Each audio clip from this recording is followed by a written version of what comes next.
اور آج ایک خبر ہے مجھے اب تو شاہ صاحب کے انہوں نے کہا جی آج جو میٹنگ ہو رہی ہے اس میں ہم ایک پاکستان کے اکانومسٹ کا ایک فورم بنا رہے ہیں کہ جو اس ملک کو معیشت سے نکالے سیاستدانوں کو چھوڑ کے. یہ کہاں ہو رہی ہے میٹنگ؟ بڑی خبر دے رہے ہیں آپ. یہ آج ڈنر پہ میٹنگ ہو رہی ہے. کہاں پہ؟ لاہور، اسلام آباد میں. تو چوہی شجاعت صاحب اس میں جا رہے ہیں. آل پارٹیز کانفرنس بلائی. آل پارٹیز کانفرنس بلائی کس نے؟ کسی جگہ بلائی گئی ہے. اچھا، انہوں نے کہا کہ جی ہم اس میں ڈنر ہے. ڈنر. اچھا ڈنر ہے. تو چوہی شجاعت صاحب بھی جا رہے ہیں اس کے اندر. Committee for the abolition debt کی ویب سائٹ پہ عمران خان کا انالیسس آیا ہے کہ اس کی گورنمنٹ کیوں تبدیل ہوئی. وہ کہتے ہیں کہ باقی ساری چیزیں چھوٹی ہیں، آئی ایم ایف ہے، یہ ہے وہ. عمران خان پہ آئی ایم ایف پر جا رہا تھا، دوسری چیزیں بھی جا رہی تھیں. انہوں نے کہا ناراضگی کی ایک بنیادی وجہ یہ ہے، اور کمال کی وجہ اس نے بتائی ہے. اور کہتے یہ ہیں کہ عمران خان جس وقت آیا ہے تو اس وقت پاکستان کی گورنمنٹس نے پرانیوں نے 23 ایک اور 25 ملا کے 56 کے قریب انٹرنیشنل معاہدے کیے ہوئے تھے. اور یہ معاہدے جو ہیں، یہ جس کا ٹائٹل بھی یہ دیا ہے کہ economic hit man behind the hit man behind regime change in Pakistan. کہتا ہے بیسیکلی اکنامک ہٹ.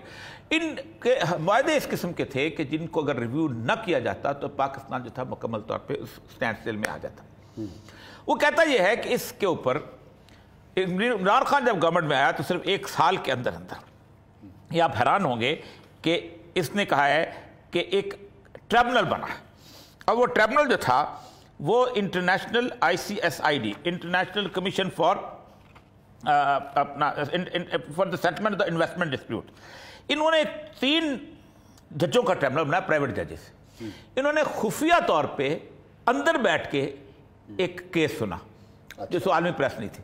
اس کیس کے اندر ایک آسٹریلین فرم جو تھی BHP، اس کے بارے میں کہا گیا کہ اس نے انوائرمنٹ کو پروٹیکشن کی ایجنسی نے اس کا لائسنس کینسل کیا پاکستان میں. ان کو حالانکہ ان کے ساتھ $2 ملین ان کا ہوا تھا، ان کو $6 ارب کا تاوان دا پاکستان گورنمنٹ دے دے. اچھا.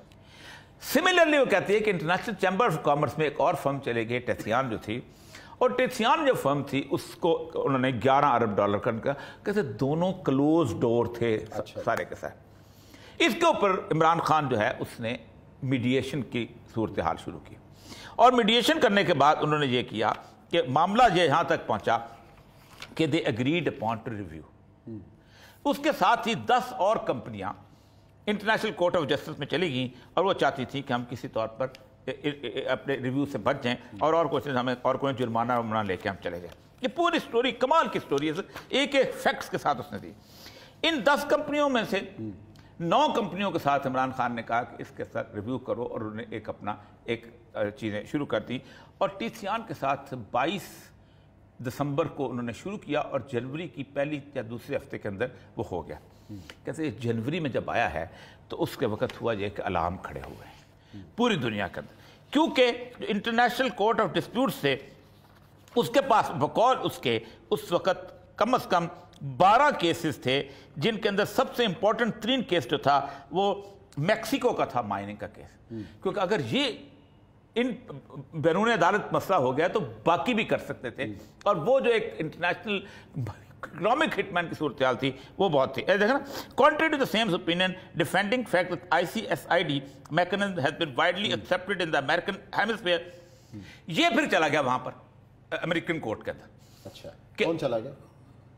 جو ٹیتھیان والے کہ اس کو امپلیمنٹ کرو. امریکہ کی ایک عام سی کورٹ ہے جو اس کو امپلیمنٹ کرتی ہے، کہ امریکہ کو کہا ہوا کہ ایسٹس کرو. امریکہ کی کورٹ نے کوئی تقریباً 5 ہفتے سنا کیس.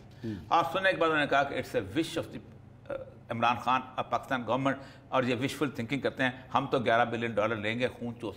اس کے اوپر کہتے ہیں جب وہ اس نے ایک ایگریمنٹ کر لیا اور باقی 10 میں سے 9 کی گورنمنٹس کو اپروچ کیا اور وہ کیا، کہتا ہے یہ دیٹ واز دا الارم. اس الارم نے امریکنز کو مجبور کیا. اور آئی ایم ایف کہتا ہے 83% ووٹ آئی ایم ایف کے اندر امریکنز کے ہیں کہ now change the regime. That was کہتا ہے آج کی اس وقت دنیا کی پریس میں سب سے بڑی خبر یہی چل رہی ہے 9 جون کی ان کی ہے کہ Pakistan regime change political turmoil deepening debt crisis. اچھا، دیٹ واز دا ایشو. 2 مہینے کے ریسرچ کے بعد ہم پورے آئی ایم ایف میٹنگز کے منٹس کے بعد ہم لے کے نکلے ہیں کہ دیٹ واز دا تھنگ. باقی سارے کہتا ہے سٹوج ہیں، خواہ نون لیگ ہو خواہ کوئی اور ہو، یہ مورے ہیں. اصل چیز یہ ہے، اور یہ بندہ اتنا بڑا ہے، اس صدی کا اتنا بڑا آدمی ہے. 4 ملکوں ایکواڈور,